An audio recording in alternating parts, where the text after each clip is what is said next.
Hey folks, Wally DM here. Today's puzzle is going to include an abandoned farmhouse, 4 headless scarecrows, some jack-o'-lanterns, and a huge flesh golem by the name of Frank.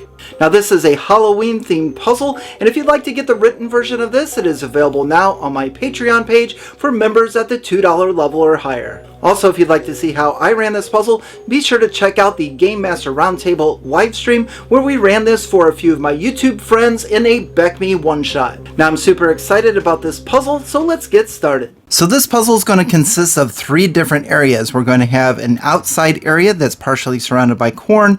We're going to have a kitchen with a flesh golem that's inside of it, and we're going to have the flesh golem's bedroom. Now our characters are approaching this building when their attention is drawn to 4 scarecrows that are standing tall on wooden poles at the edge of a cornfield. Now each scarecrow wields a shovel and is missing its head, with the top of the wooden pole replacing where the head should be. Now, if our characters come out and investigate this scene, they're going to be able to do whatever they want to the scarecrow. If they want to rip off the arms, if they want to set it on fire, if they want to chop the scarecrow up into bits, they're more than welcome to do so. They can also take the shovel with them.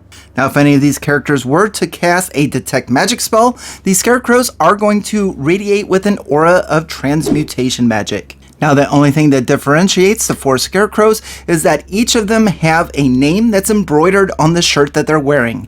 And the names are Michael, Jason, Freddy, and Chucky. Now, at any point, if our characters were to leave this area and go into the building and then come back out to check on these scarecrows, whatever alterations that they may have done to the scarecrows, everything is going to be back the way it was. So no matter what they do to these scarecrows, they're always going to return to their original state as if nothing has happened. Now with that, we'll come back to the scarecrows in a little bit. It's time to go inside of this abandoned farmhouse. Now, one of the main areas that's pertinent to the puzzle is the kitchen. And as the characters enter the kitchen, they're going to encounter Frank, a flesh golem that's engrossed in carving a pumpkin at a table, knife in hand and tongue partially hanging out. Initially, Frank is not going to pay any attention to the characters. He's just trying to carve a pumpkin. However, after a little bit of time, Frank's going to get frustrated. He's going to take the pumpkin that he's carving and he's going to throw it and smash it against a wall.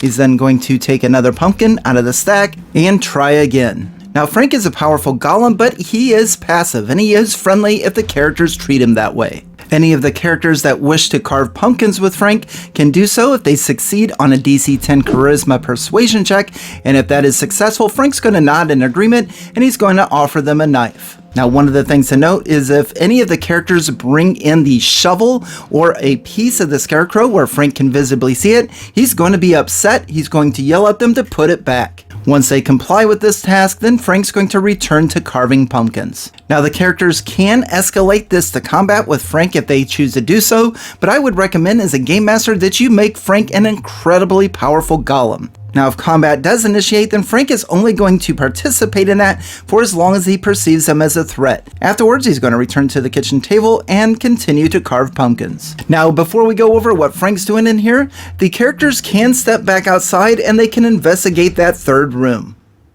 Now, this 3rd area features Frank's room. It features an elevated wooden board measuring approximately 10 feet high and 5 feet in width, and it's adorned with wires and a connected metal circlet.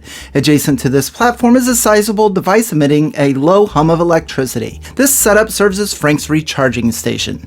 Now, along the wall is a long table that displays Frank's personal belongings. Now, these items, while not directly related to the puzzle, can pique the player's curiosity. Now, feel free as a game master to put whatever items you think that Frank would have in his possession here, but in the written version of this puzzle, I decided to include a few Easter eggs, magic items, and unique items. This is what I came up with. The assortment is going to include Frank's toothbrush, an extra set of knives, additional bolts for the side of his neck, a copy of Golem Today magazine, a blender containing pomegranates, and 3 peculiar jars. The first jar stands empty, labeled Frank's brain, while the second contains a jar of eyeballs.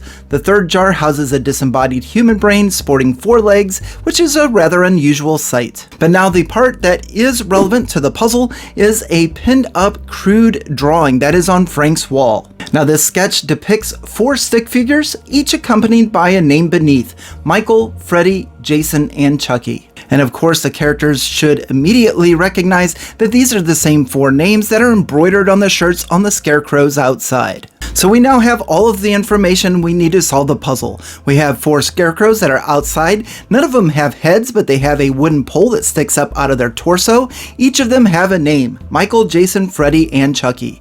We also have a second room, which is called Frank's room, that has a drawing that depicts 4 stick figures. And then we have our kitchen, where we have this large, powerful flesh golem that's trying to carve pumpkins unsuccessfully. So with all of that information, do you know how to solve the puzzle? I'll give you a second if you'd like to figure it out. Did you get it? Great. Let's go over the answer. So ironically enough, Frank already knows the solution to the puzzle. He's in the kitchen trying to carve magic into jack-o'-lanterns. He knows that if he carves the facial expressions of his friends, Michael, Jason, Freddy, and Chucky, into separate jack-o'-lanterns and put them on the scarecrows' heads, that they'll be able to come to life. So all of the characters need to do is they need to speak to Frank, make friends with him, and then help him carve the pumpkins. And if the characters do this, Frank is going to be delighted. He's going to be excited, and you might even want to award your players some inspiration. And in fact, if you want to go through how good they're able to create these jack-o'-lanterns, you could do a DC 12 dexterity performance or sleight of hand check to be able to determine how well they can carve a pumpkin. So they'll need to create a happy face, a angry face, a sad face, and a crazy face. And once they carve the jack-o'-lanterns like this, all they need to do is take the crazy face jack-o'-lantern and put it on top of the Chucky scarecrow, the sad jack-o'-lantern face on top of the Freddy scarecrow, the angry face on top of the Jason scarecrow, and the happy face on top of the Michael scarecrow. And when they do that, the puzzle is solved. Now that each of these scarecrows have their jack-o'-lantern head, the magic brings them to life. They're all going to congregate in one small area, and they're going to take those shovels and begin digging at a specific place in the yard. After about 20 or 30 minutes of digging, they're going to pull a treasure chest from out of the ground.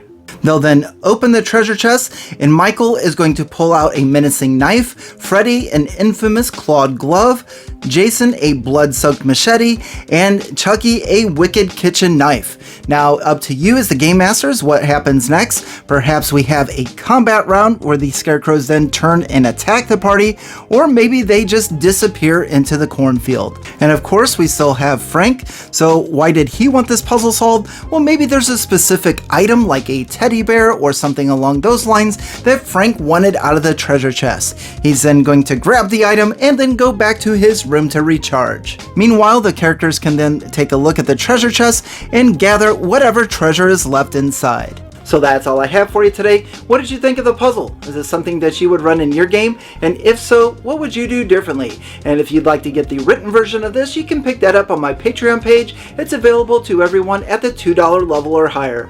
Thank you very much for watching, and on to the next.